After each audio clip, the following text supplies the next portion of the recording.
I wanted to jump on and make a quick video. Adam Gase and Sam Darnold meet up to talk about plays and why we should be a little hopeful for 2020.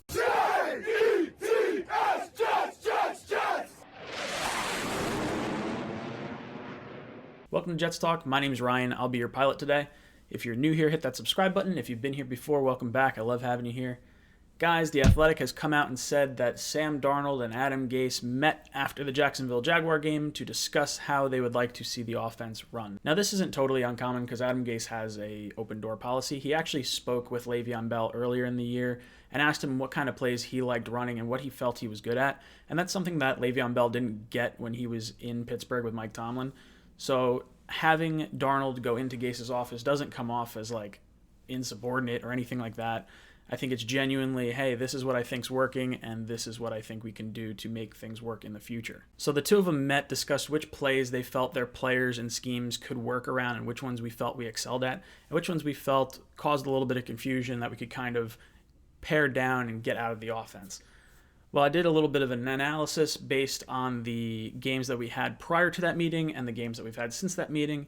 In the 4 games with Sam Darnold, prior to that meeting, he was 61% completion percentage, 817 yards, 5 touchdowns, 8 interceptions, 15 sacks. As to after the meeting, since then in the 3 games, so not quite an equal sample size, 66% completion percentage, 783 yards, 7 touchdowns, 2 interceptions, and 7 sacks. So the biggest thing that we're looking at here, obviously, is the touchdown to interception ratio and the amount of sacks. We've basically cut the amount of sacks in half or close to it. Touchdowns have gone up in comparison to the touchdown interception ratio. Now, we do have to look into the fact that the first 4 games of our schedule had teams that are combined 26-14, whereas the last 3 games, those teams are 5-25. So the level of competition very clearly has to do with the level of success that we've seen in the last 3 games. But that doesn't mean that the offense isn't starting to gel together.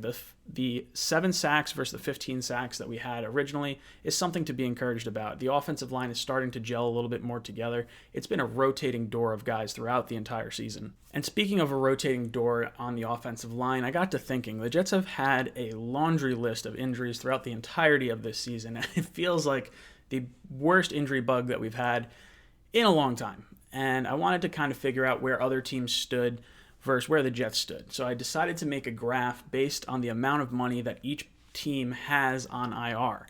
Now, I included the PUP list, which is the physically unable to perform list, and the NFI, the non-football injury list, all into this equation. I did not factor in dead cap because those players were either traded or cut or let go or whatever.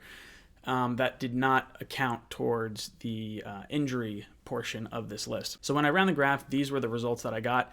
And it is just staggering. The Jets are dramatically higher than any other team. The closest teams to them are $38, $39, $41 million sitting on their IR. And what's even more insane is those 3 teams, the Panthers, the Redskins, and the Steelers, all have $20+ million wrapped up in a quarterback that's on IR. So those teams are performing poorly because they are missing their largest weapon, their star quarterback that's eating up all their cap. If you remove those numbers from there, and this number doesn't even include CJ Mosley. CJ Mosley is probably not going to play the rest of the season.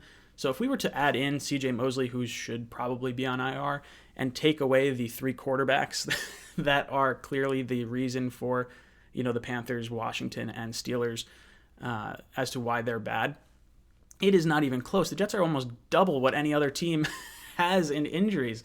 And it's, there's a little bit of a gray area here because you can argue that not having Tremaine Johnson on the field, not having Ryan Khalil or Brian Winters on the field is actually an addition by subtraction type of mentality where the cheaper alternatives are actually playing at a higher level than the high-priced free agents.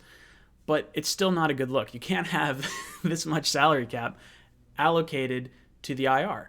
And not even just allocated to the IR, but just wrapped up in players that are not helping you win in general. So this is going to be a huge task for Joe Douglas, Adam Gase, Sam Darnold, and the whole team moving forward. Now, you look into next season, the average is about 15 to 20 million in terms of injuries. So if you're thinking we could get 2/3 of what our injured reserve is currently at, we should be looking a little bit better in terms of next season. Guys, let me know what you thought of everything down below. What do you think of the injuries? What do you think of the meeting between Sam and Adam Gase? Where is this team going? Do we have hope for 2020? Let me know in the comments down below. And as always, go Jets.